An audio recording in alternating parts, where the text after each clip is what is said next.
People with anxiety will never fully invite you into their world, ever. They'll never let you fully into their world, no matter how much you want to know, how many times you ask, and if you want to understand.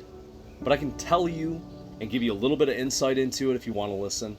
And I'm going to share with you something that my mom taught me in order to enjoy the moment a little bit better. So, if you will, stay tuned. So, in the brain of an anxiety sufferer, panic attack guy, right, or girl,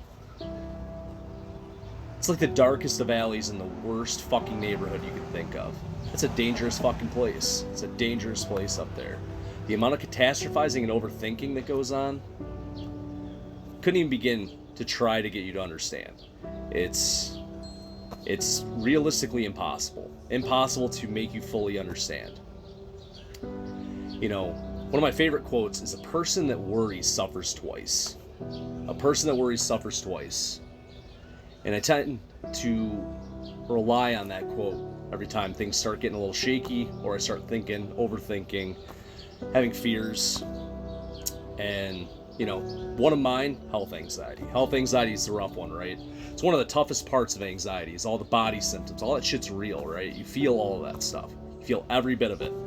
And the people that you deal with in your life that have it, that tell you that they're dealing with this shit, I promise you, it's real. They feel it. 100%.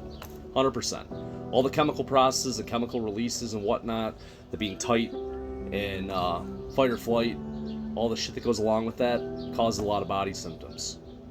But one thing that my mom taught me, out of nowhere.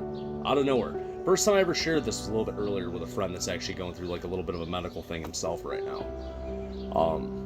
Was that my mom told me, I remember the night prior, she was having some health issues, and they were gonna give her endoscopy, CT scans, all this different shit just to kind of see if she had cancer or not. And I remember sitting there with her, we were just talking on the porch like we usually do, like on a Saturday or whatever.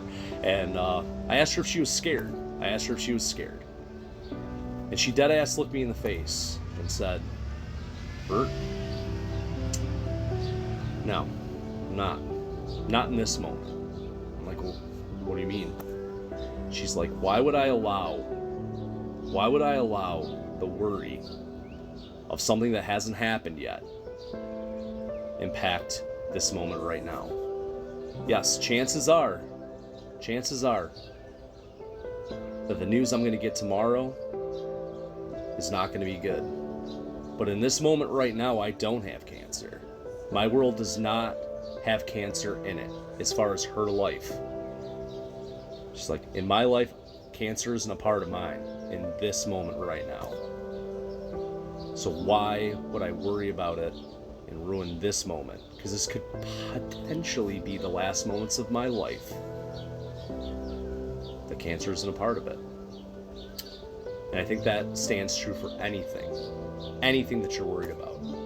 Anything that you're worried about in life, you feel like your relationship's gonna fall apart, you feel like you have a disease, disorder, you're gonna lose your job, you got anything. You're worried about your kids, you're worried about friends that have just shit going on. If you sit there and you worry about it, you're potentially suffering twice, or once too many times, because it may never even happen. But if you think about it, as my mom said, as I will share with you, in that moment it wasn't a part of her life. So why ruin that very moment when that could potentially be the last moments of her life? That something like that isn't a part of it. It made a lot of sense. I just really, really wanted to share that.